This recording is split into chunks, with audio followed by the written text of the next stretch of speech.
Henri-Gustave Delvigne was a French soldier and inventor. He became a captain in the French infantry service, from which he resigned on the outbreak of the 1830 July Revolution. Delvigne revolutionized rifle technology and rendered it proper as a weapon.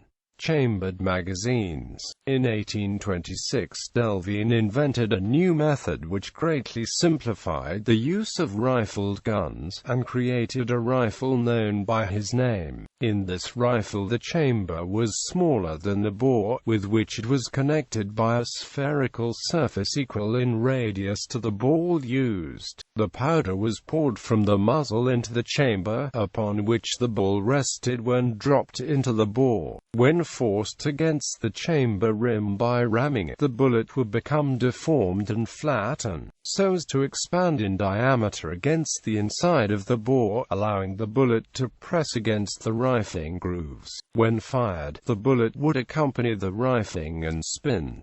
Wooden sabots. In an evolution to this first method, Delvigne introduced a wooden sabot at the bottom of the bullet, which would limit the improper deformation of the lead bullet, but still allowing for its radial expansion to fit the rifling grooves. According to the artillery historian John Gibbon, Delvigne, by placing a chamber at the bottom of the bore of an ordinary rifle, and making use of it to force the ball, dropped loosely into the bore, did away with the greater objection to the use of rifles in war, the difficulty of loading them, and gave an impetus in regard to investigations about the arm, which has created a perfect revolution in the system of arming infantry, by leading to the present efficient weapon. This event led to the adoption, in 1842, in the French army, of the chambered carbine and rampart rifle musket-firing spherical ball.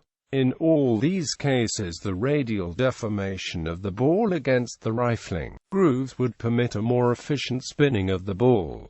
As a drawback, the very deformation rendered the bullet aerodynamically less efficient. Cylindro-conical bullets. From 1830, Delvigne started to develop cylindro-conical bullets. The stability of the bullet would be further improved by the introduction of the tamisier ball groovings. However, the introduction of ball groovings hampered the expansion of the bullet against the rifling grooves. Delvigne's invention was further improved by the French officer Thouvenin, who induced the deformation of the bullet by placing a stem inside and at the center of the powder chamber. When hit by the ram, the bullet would expand radially against the rifling grooves and at the same time wrap around the stem, giving it a more efficient and aerodynamic shape. These inventions mark important steps in the improvement of the rifle, and are precursors to the minié ball, the development of which Delvigne also contributed to.